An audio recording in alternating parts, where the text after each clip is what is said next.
The strange thing about adulthood is that nothing is technically wrong. You wake up, you go to work or class, you pay your bills. You're not failing. And yet, everything feels heavy. Not dramatic, not tragic, just heavy. Like you're carrying something invisible all the time. If you're watching this, you probably know the feeling. You're doing fine, but fine feels fragile. No one really warned us about this part. Growing up, adulthood was sold as freedom, your own money, your own space, your own life. What they didn't mention is that freedom comes with constant background noise, decisions, responsibility, consequences. Every small choice suddenly matters. And even when you're careful, even when you're responsible, there's a quiet pressure under everything. Like one wrong step could knock the whole thing over. This is where it messes with your head.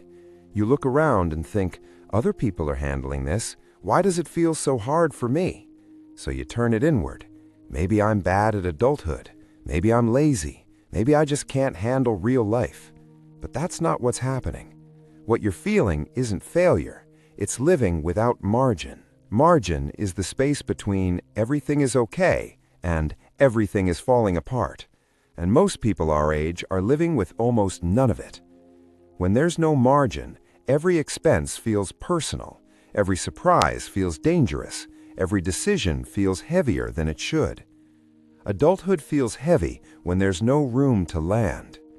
We were taught that success looks like progress, more income, better titles, next milestones. But none of that helps if your life still feels breakable, if one car repair, one medical bill, or one sudden change can knock the wind out of you.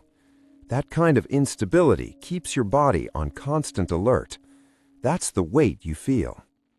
So here's the shift that actually starts to change how adulthood feels. Not investing, not budgeting perfectly, not becoming good with money. Just this, having some money that exists only to protect your peace.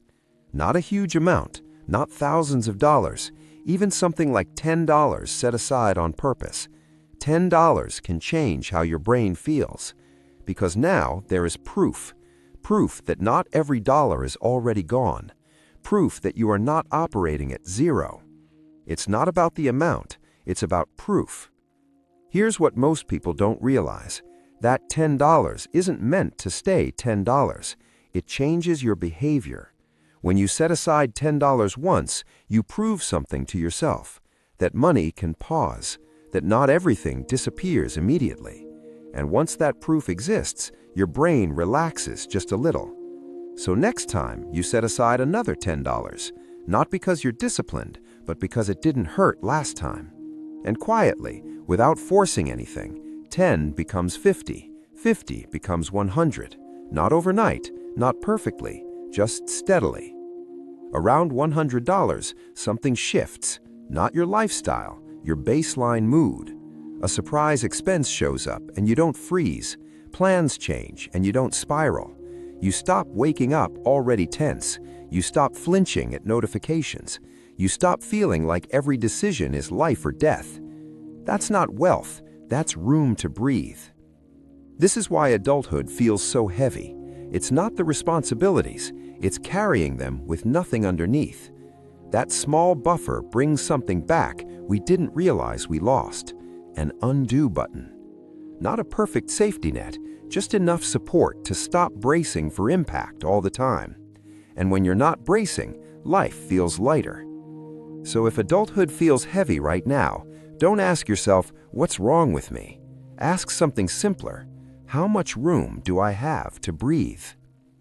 If all you can set aside right now is $5 or $10, that still counts, because the goal isn't the amount. The goal is teaching your nervous system that you're not trapped. You're not fixing your whole life. You're just creating a small pocket of safety. And that's how the weight starts to lift. Not dramatically, but steadily. If you're doing fine but still feel exhausted, it's not because you're weak. You're not weak. You just needed a cushion.